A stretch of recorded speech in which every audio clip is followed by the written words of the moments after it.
Salutations, my fellow dudes and dudettes, and welcome back to Paper Mario. Last time we began Chapter 8 and we entered Bowser's Castle to begin the final assault on this giant turtle dragon thing. Alright, so starting off, we got this Goomba over here with all these items. You probably already guessed what's going on here. If you talk to him, he asks if you got some coins to spare, and then he'll open up shop. This is the final shop in the game. If you feel like you're still a little unprepared, which if you're prepared like me, you shouldn't have a problem. However, if you happen to like put stuff in storage, just so you can have a bit more inventory space for the final chapter, you can actually pick up your stuff from there. But again, like I said, that is the last stop. That is the last shop. So use it if necessary. So use it if you need to now, because you do not get another chance later. But unlike that, we have a little thing going on here, which actually occurs again later on. I'm actually showing off this boss to just wonder why they allowed a single Koopa Patrol to guard this jail cell, because jumping the gun, he has the key, and he's the only one who's guarding the jail. It's really weird. You would think they put more of a front to guard a place like this, especially since this is Mario we're talking about.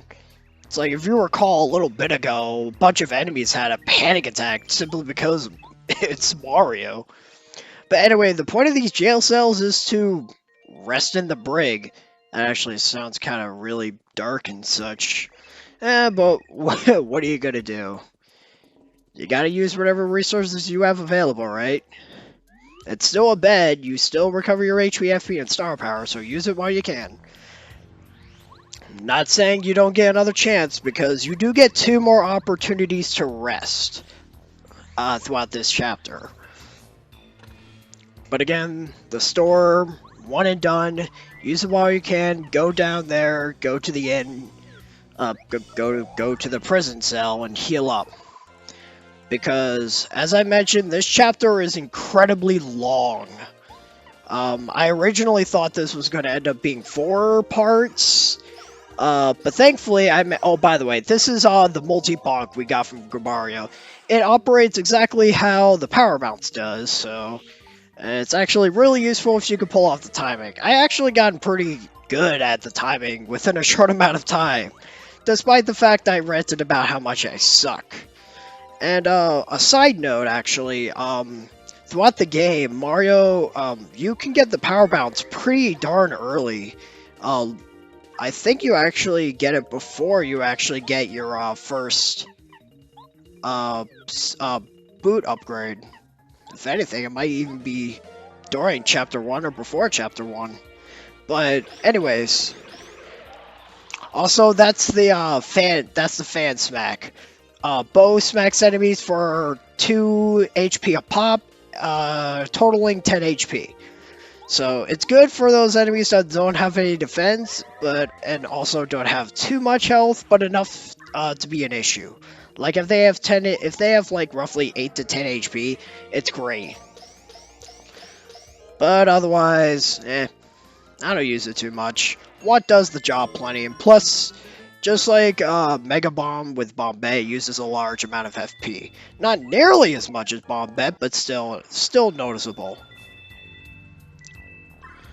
But anyways, I was saying, like, throughout the game you get 2 boot upgrades, and the timing for the power bounce actually does change slightly. And I'm not sure how I feel about this, because that means you have to constantly change, you have to constantly readjust to how you have to time your power bounces. Because you have the regular jump, then you have the spin jump, which has a bit of a delay, and then you also have the tornado jump, which has a delay as well, but not as much. Oh, by the way, I hope you like the water temple in Ocarina of Time, because this is basically what this room is.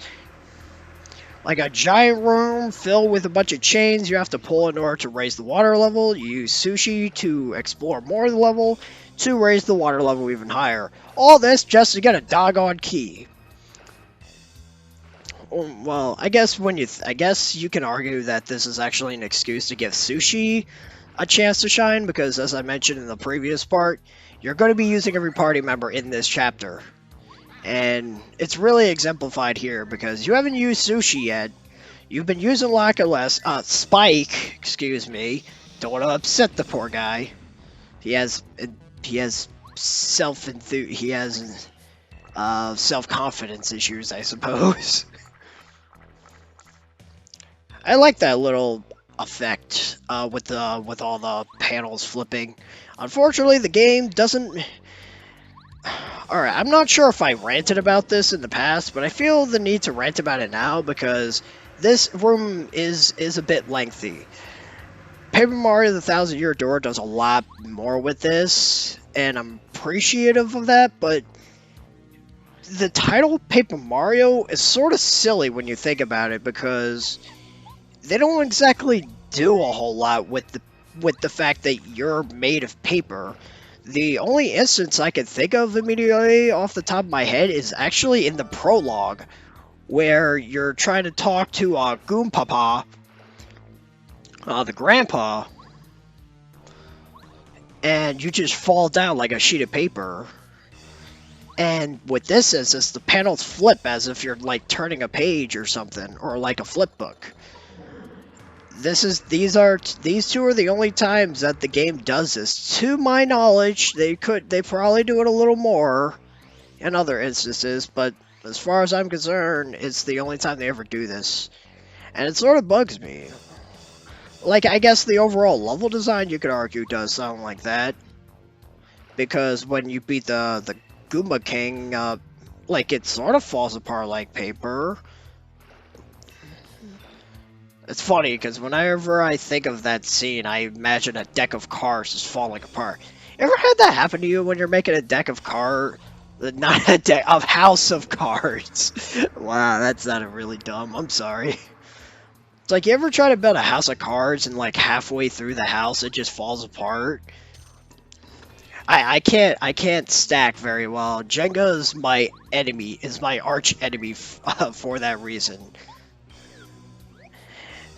That was quite the tangent I went on. Oh, it ate up the time because now we got, because now that we got that water area over, this room sucks. But real quick, we got the Bombshell Bill Blasters. These guys got an HP of 10 and a defense power of 4. These guys could take one heck of a beating. What is highly recommended. I would recommend somebody else, but since the defense power is 4, do the math.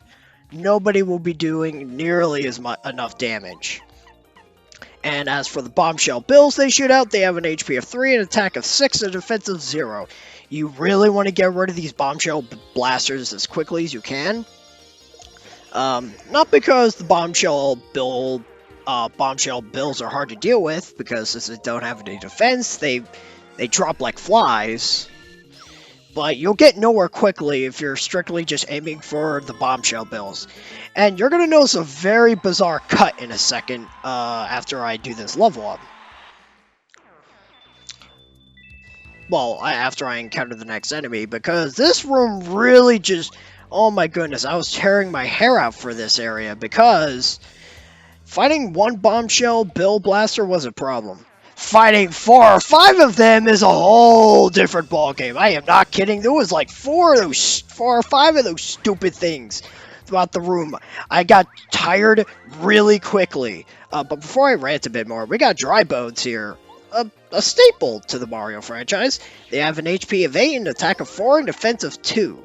These guys are interesting because they can revive themselves if you knock them out. However, there is a counter to this. For some odd reason that I'll never understand, bombs and fire attacks do ludicrously high damage. Like, you saw me use Bombette's bomb attack and it does like 17 damage. That's a bit overkill if you ask me. But basically, you're going to want to use bomb attacks or fire attacks to some regard, because it will immediately it'll eliminate the dry bones, and they can't revive from that. So using the bomb attack with bomb bed or the fire shell for Cooper will get you the best results you need. Honestly, it kind of gives you an incentive to even use Cooper in the first place, because I haven't used him once. Well, in an instance where I needed to. Because I do believe later on in this part, I do cut it out, but there is a battle where I actually do use Cooper. I absolutely fail at using him, but I use him nonetheless. But yeah, back to my little rant.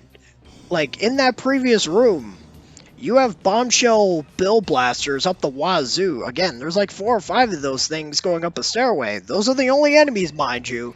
And as you're constantly trying to get by, you are constantly being bombarded with these bombshell bills and constantly being hit by first strikes, being thrown in needless battles.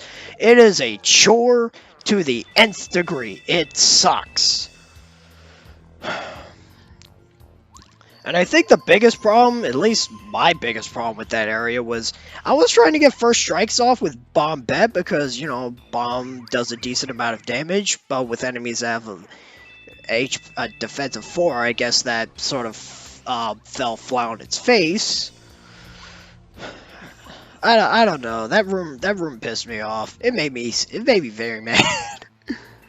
Speaking of rooms that make me mad, what is the point of this room? You would think there would be some sort of secret. Heck, you even ask Goombario and he tells you there's literally nothing in that room.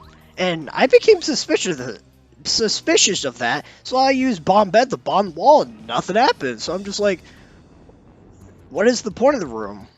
A red herring is what it is. It still bothers me there's nothing in the room, but it's meant to fake you out because you could push the block to the side and uncover another hole, which will unlock the key to this door. Okay, good. We're in the next area with the next giant door. I recognize this part, and thankfully we're here because I'm tired of ranting about bombshell bills. They suck. That's all that's needed to be said at this point. Let's move on.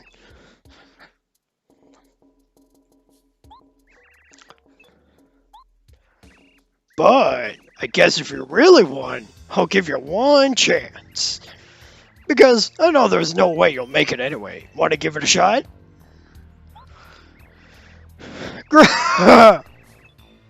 Completely pointless, but I suppose I'll let you try. Of course, I have such a kind and generous heart. Just joking, Worm. Do you want to know what I've got in store for you? Now for a little quiz. Several of my followers will come out here. Your job is to carefully keep track of their numbers and colors. Then you'll have to answer my questions correctly. Quite frankly, we both know that's impossible. If you get 5 of them right, I'll let you go through here. If you're allowed only 2 mistakes though. Fool that you are, you'll likely make 3 mistakes and suffer the dire consequences. Okay, so this is a memory game. A bunch of enemies will appear out of these doors, and you need to just make a note of what the kind of enemies there are, and in one particular case, which door the enemies came out of. I almost got that question wrong. That scared me.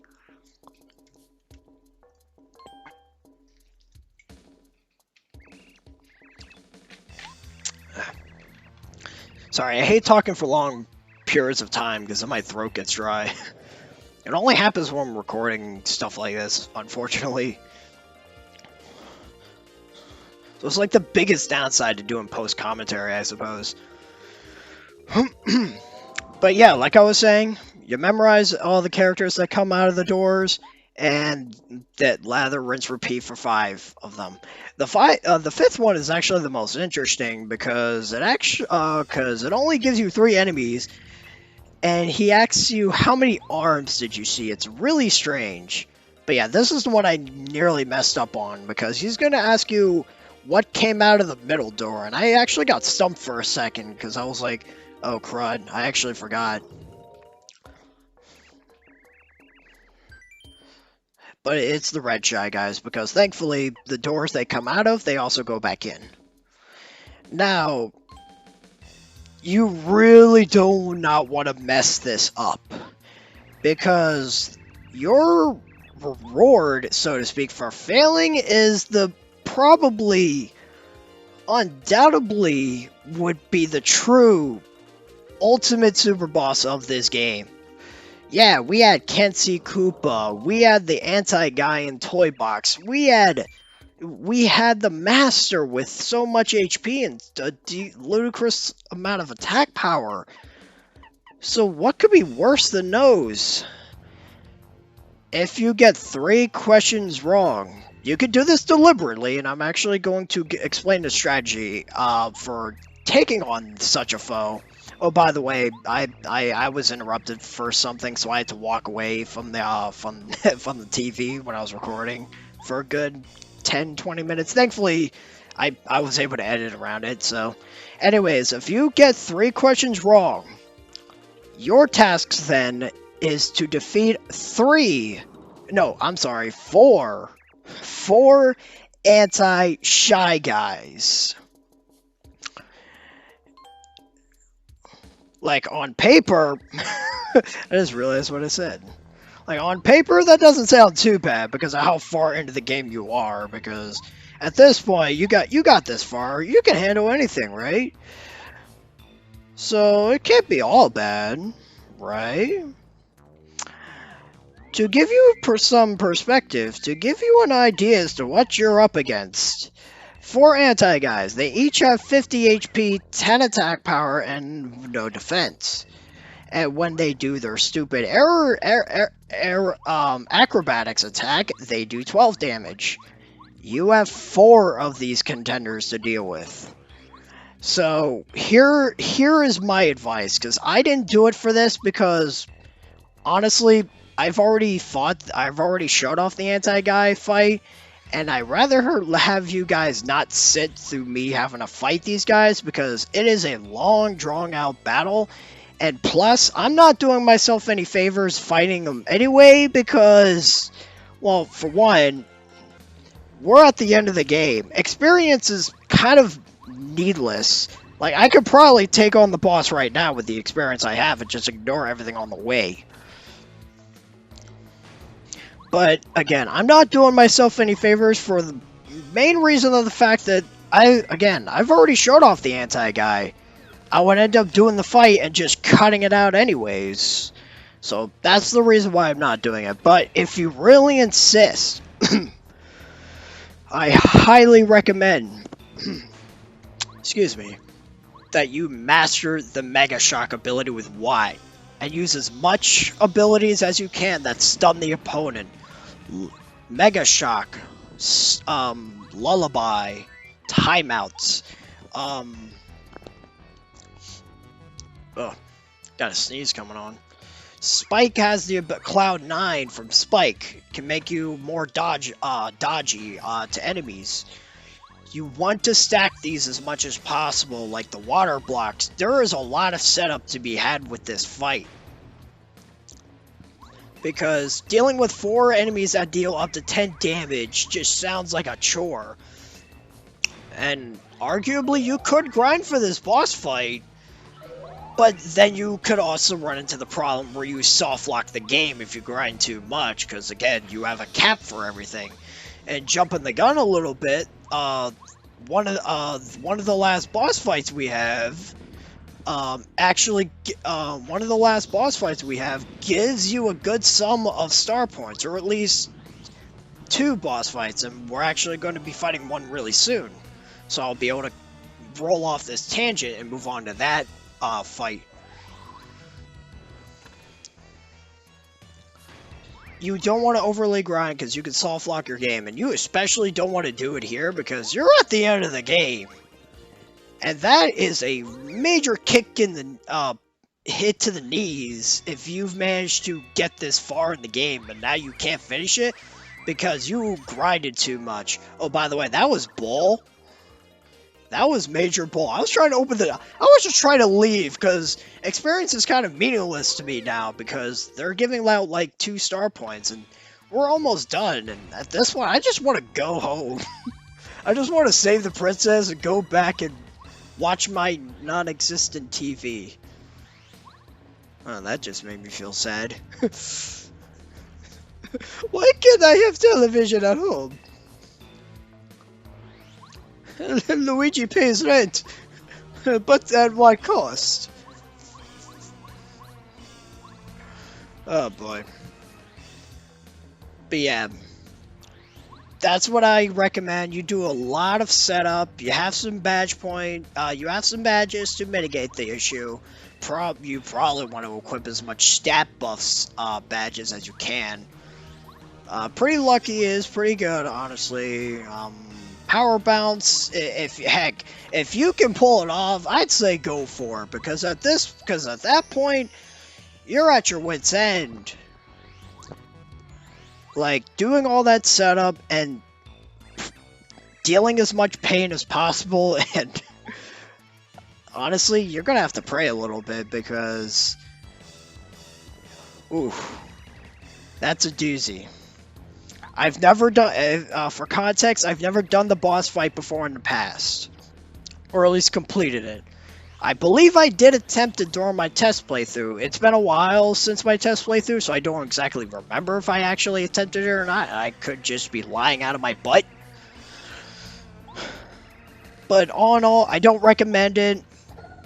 But that is the ideal setup for that fight, if you really want to go for it. And in the event you win, you will get a good sum of star points. You might even level up from it, depending on where you are in terms of experience.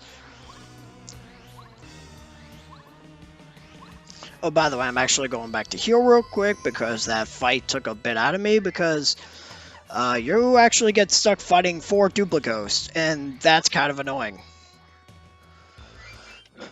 But thankfully, we're coming across that boss fight I mentioned, which also means we're not too far away from the end of the part, thankfully. Which also means we're getting close to the end of the game, dudes and dudettes. I'm actually really excited, because I've been craving the next couple of games, at least one of the next games I'm going to be doing. More on that later. I love how this door is actually congratulating you that you got this far. It's like, hey, good job! Oh. Here come the Koopa Bros! I bet you never thought you'd see us again, huh, Mario? You do remember who we are, don't you? I felt generous.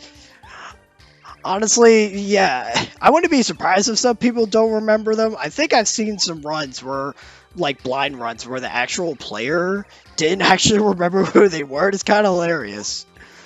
But no, they were one of the few bosses that left an impression on me, because I love Ninja Turtles, just getting that out there, and I enjoyed this reference so much. After you trounced us, we learned a new technique and train all day, every day. We're not just the Koopa Bros. We're the super ultra mighty Koopa Bros the Great. You sound like Michelangelo now. Huh? Oh no. Are you kidding me? No. Oh! Oh man. Junior Troopa, you're starting to sound less like a rival and more like the ultimate fanboy of Mario.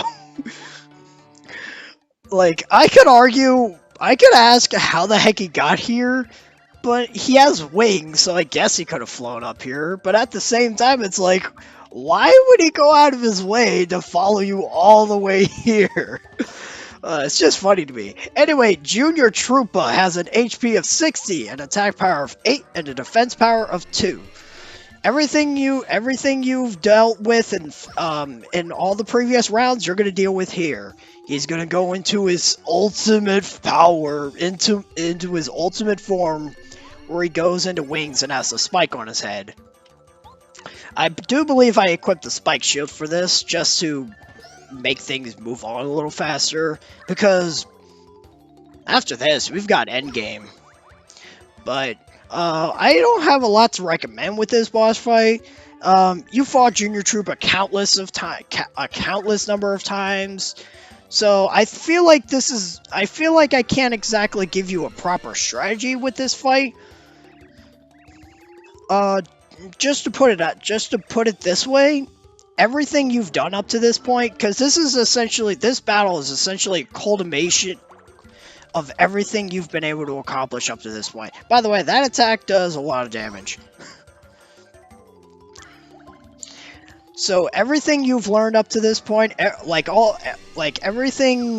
strategy I've provided to you for each boss fight involving Junior Troopa, use every strategy you can with the boss fight. I don't feel like beating a dead horse by giving you suggestions.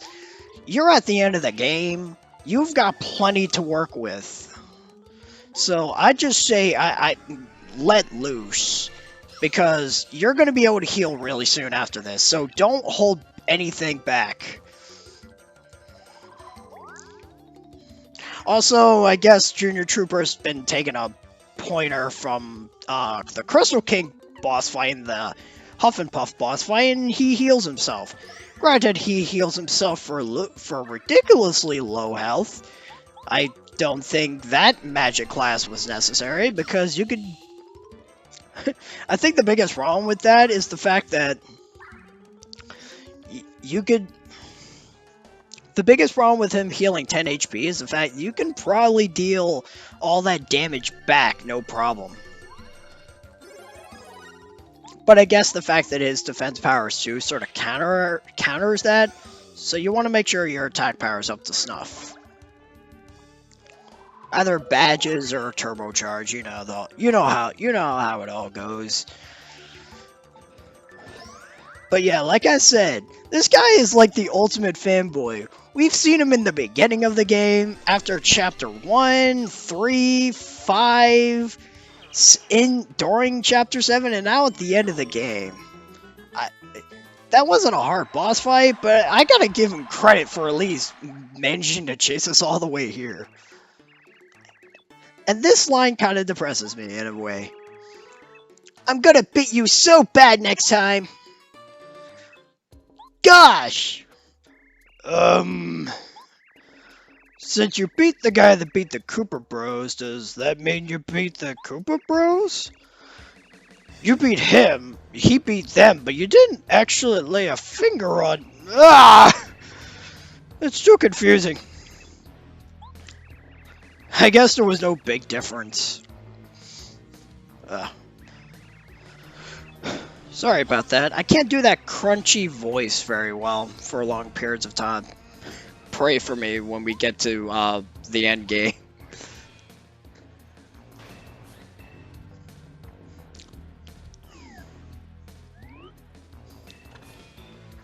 But yeah, that's it.